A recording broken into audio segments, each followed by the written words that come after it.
Right now, nearly every development team building an AI agent is treating its skill library like a Wikipedia instance.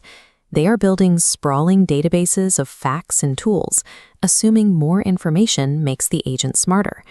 The entire economic logic of these ecosystems relies on a specific premise, that the value of an agent's skill comes from the factual knowledge it contains and the agent's ability to search for and retrieve that exact skill when needed. But a new paper from Zhang and an 8-author team at Princeton and Aligned Labs dismantles that premise. By analyzing 8,135 controlled trial records across harnesses like Codex and Gemini CLI, they found exactly what happens when an agent calls a skill.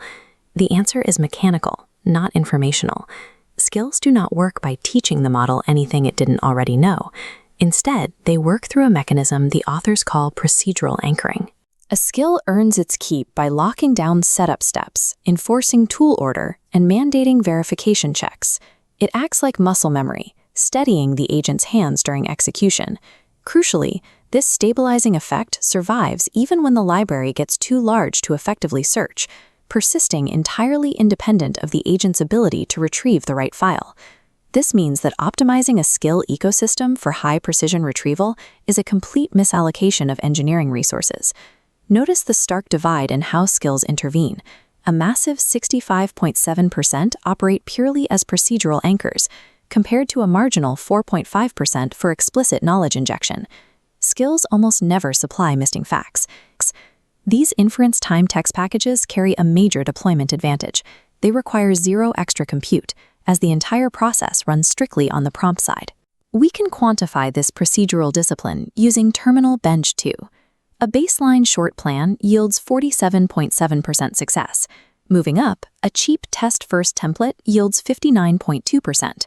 A fully curated skill hits 79.2%. Rudimentary structured procedure alone accounts for roughly half the value of an expensive skill.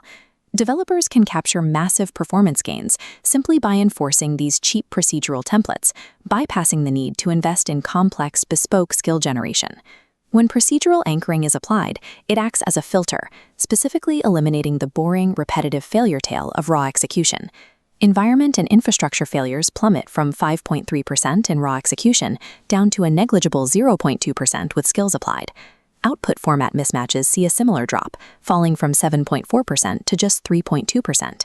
But skills can fail systematically. The primary break state occurs when skill guidance is actively misapplied or ignored. This is a boundary condition failure. The agent successfully retrieves the correct skill, but because the current environment's boundary conditions differ slightly from the skill's rigid assumptions, the agent executes it anyway, essentially following instructions off a cliff. This exact failure mode occurs in a full 10% of all skill arm cases. Skills do not make an agent contextually smarter. They act as blind guardrails that are highly vulnerable to mismatched assumptions in the environment. A scaling sweep tested these guardrails as the skill pool expanded from 5 to 100. Actual use precision collapses from 29.6% down to just 3.3%. The agent almost never uses the intended skill. Yet, despite precision collapsing, end-to-end task success barely moves, staying flat. This asymmetry reveals that exact ground truth invocation of a specific skill is neither sufficient nor necessary for the agent to succeed. We saw early evidence of this dynamic in a previous video covering a 95.3% success rate on Terminal Bench for $15. That frozen weight performance jump was driven by exactly this type of stabilized procedure, not by injecting new knowledge into the model.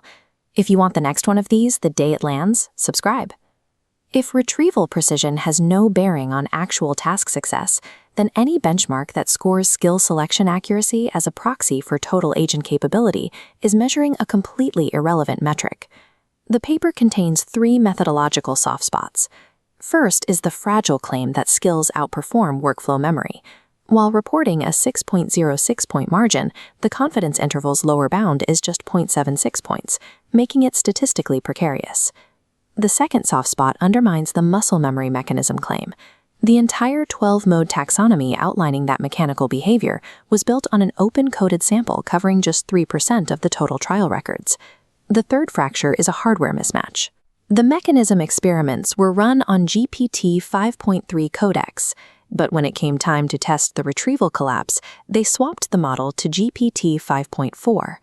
While the procedural anchoring theory is mechanically sound, the researchers are relying on stitched-together data across different model versions to finalize their narrative. We also have to acknowledge the explicit scope limitation of this paper. The researchers exclusively tested on terminal and tool use benchmarks. By omitting long-horizon web interactions entirely, they are actively protecting the skills from displaying even worse boundary condition brittleness in noisy environments. This leaves us with a final, falsifiable prediction. If invocation is neither sufficient nor necessary, then building a superior embedding re-ranker or an advanced skill router will barely move end-to-end task success. The economic implications here are severe. If router discovery does not actually drive downstream success, the primary value proposition of first-party skill ecosystems is built on a false premise. Any agent startup or skill marketplace currently basing its valuation on discovery mechanics is optimizing for a metric the agent itself does not need.